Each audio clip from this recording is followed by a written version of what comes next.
Yeah, so for those that don't know me, my name's Zita Ritchie. I'm a Dairy Development Officer based at Wollongbar. So I do have a statewide role, but most of my work focuses on the North Coast. So, and also acknowledging that not everyone's a dairy farmer in the room today. So I know I've got Sue and Rob here, but are there any other dairy farmers?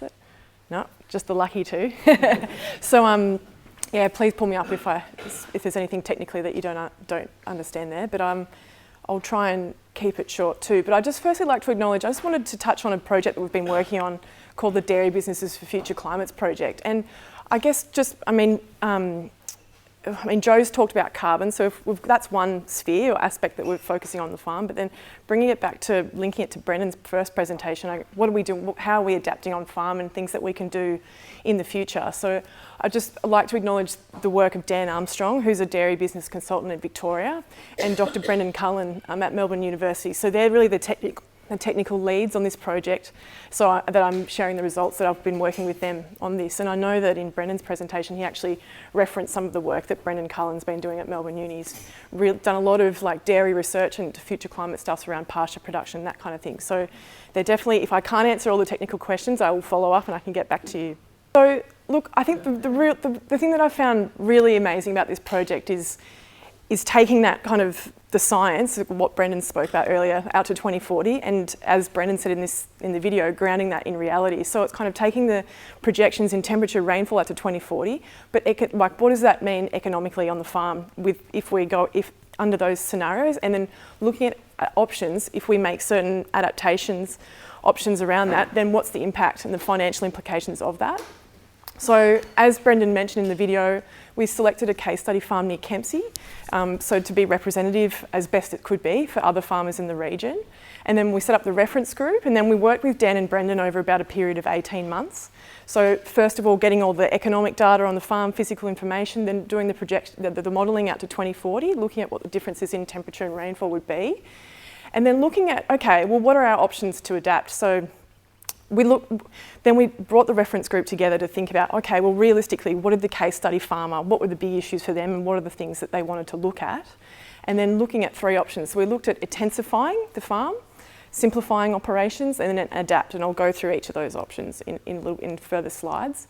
And then bringing the economics around that as well. So, and look, it's great that we've finally been able to do this in New South Wales. So this has happened in Victoria and Tasmania, and then we're hoping to do one more farm on the south coast of New South Wales as well, because the climate's quite different for dairy systems down there. So look, I won't spend much time on this because Brendan earlier mentioned kind of the future climate, but basically with this farmer group, we're saying, okay, looking at this farm at Kempsey, what's the likely kind of climate analogue? What's the future climate in Kempsey like to be similar to in 2040? And that's further up this way. So the climate down near Kempsey is likely to be closer to the climate of Lismore or the far north coast out to 2040. So keeping that in mind about those impacts for that farm. And then Brendan Cullen was doing the modelling out to 2040, looking at the changes in the feed base and the pasture production, as well as heat stress and what impact on milk production that would be. But I think what was really interesting to take away was this from this research compared to other farms that have been working in Victoria, is that we're not likely to see a large change in the annual rainfall, which Brendan mentioned in his earlier presentation. And the feed-based system is actually quite robust, but it's in terms of managing or accommodating that annual rainfall changes. I guess it's just dealing with those extremes within that total annual rainfall. But I think the biggest issue, I think the key priority really that came out of some of the modelling was the heat stress impacts, which is what we discussed just earlier this morning. And so with this farm, it was estimated to have a milk production decline by about 3.5% out to 2040. So it's just keeping, I guess that was some of the conversations that we're having, that if this is the main concern for this farm, how do we best adapt to that, knowing that out to 2040? As well as the changes in the seasonal rainfall we're likely to see. So potential decline in winter rainfall out to 2040. So I think in the context of adapting to climate, I don't know, when I think of dairy systems and beef systems alike too, perhaps, I just like to think about it, I think it's useful in 3 main, helps to kind of define it in 3 main areas. So looking at what are the changes that we can make to the feed base. So looking at alternative species like deeper rooted perennial pastures, or carrying larger fodder reserves to kind of deal with the kind of more extreme events, either drought or flood if possible, so taking advantage of that surplus. looking at, okay, if we look at the options around livestock management, so managing heat stress, we put in more shelter belts, changing the calving pattern to kind of avoid, I mean, farmers are already doing this already, you know, avoiding the hottest time of the year with calving. Do we need to consider changes there? And then thirdly, this might require more capital investment, but are there actual technology or infrastructure changes on farm that we need to consider? So this, you know, changes with feeding cows, such as putting in a feed pad, a shed. So farmers are already considering these kind of changes, and there might be the more longer term, like system type changes that we need to consider. And that's where the economics around this is really important. So there's those incremental changes that we can make that farmers are already doing. But what are the decisions, what information do we need to kind of think about more of that system change? And so this is where this project's really, I think, been really great to be involved with. So based on this case study farm, out to 2040, look, based on the economics, they're predicting that there'd be a decline in operating profit by about 20%, just as if we did nothing. So that's rough. For this farm, it was roughly about $21,000 a year. So this is a dairy farm with 230 cows. And so then given that, of the base farm out to 2040, we looked at the options to model, okay, if we made these changes, how would that change profit? So what we did is, this is the base farm, so near Kempsey, 230 cows. They're calving all year round except the summer months. They're feeding some grain, so about 2 tonnes per cow per year. And what we looked at here was the 3 different options, so intensify. So the group was really keen, there's farmers in this region considering about whether they should put in a barn to manage heat stress, flood, extreme events. So we looked at this option of investing huge capital investment, about $2 million, to put in a freestall barn on this farm. With that extra capital investment, you know, we'd probably look at increasing herd to pay off that investment. So increasing herd numbers to 300 cows, increasing the grain feeding. So and based on that, increasing milk production as well. So we modelled that scenario.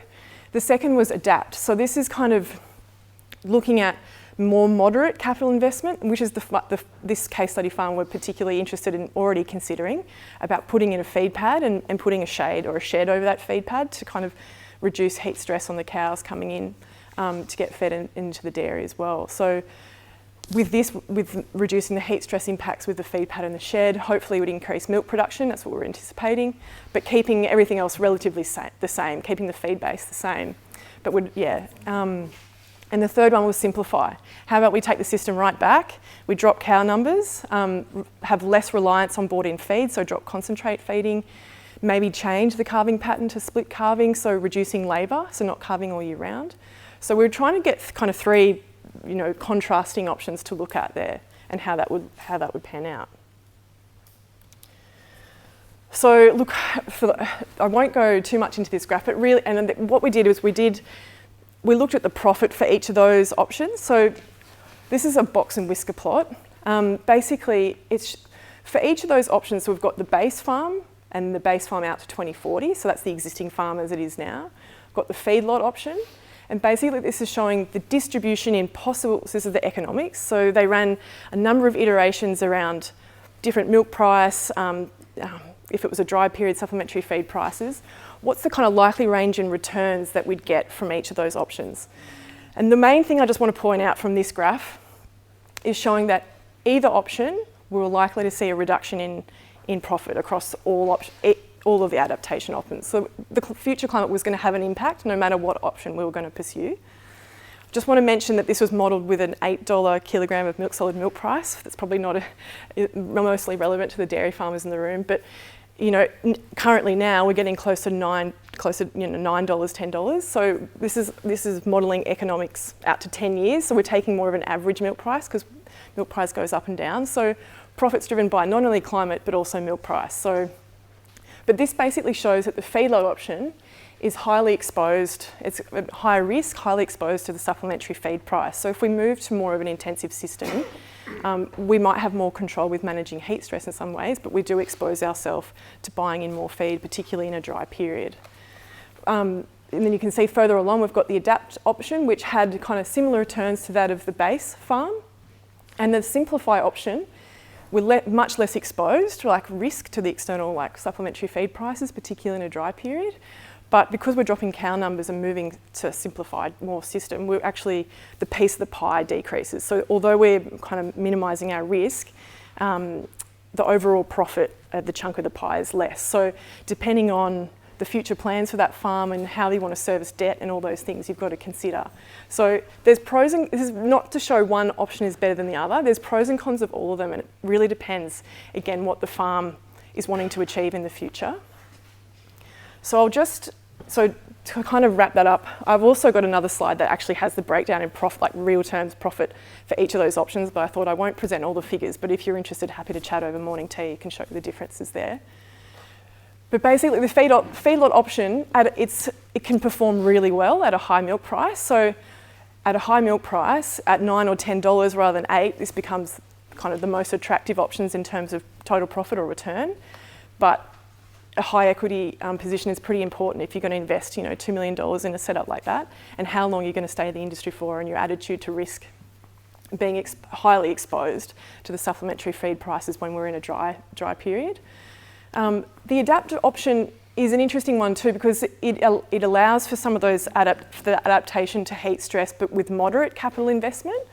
So the impact and looking at the real profit, the profit for the adapt option was better returns than the base farm out to 2040. So there was definitely benefits seen there for looking at the adapt option there to reduce heat stress from that better infrastructure.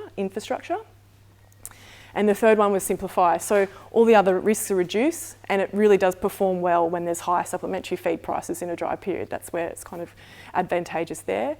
But the operating profit is a lot smaller than the base farm. So that's, as I mentioned, the impact, to service debt and to grow the business in the longer term may be reduced to pursue that option. So in summary, I think, as in the earlier slide, profit was predicted to decrease by about 20%. Interestingly though, compared to the other regions in Australia, in southern regions in Australia that was, the modelling was done, the Murray dairy region was predicted to drop by about 38%. Tasmania was about 13% in the dairy region there. So, I think that just shows that the differences in the climates that we're operating in as a dairy industry in Australia, and the exposure to those climate risks.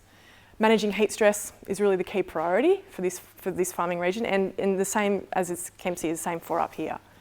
No adaptation option is clearly superior to others, and they all have negative and positive aspects. So it really just depends on the certain set of resources of the farm and what they want to do in future.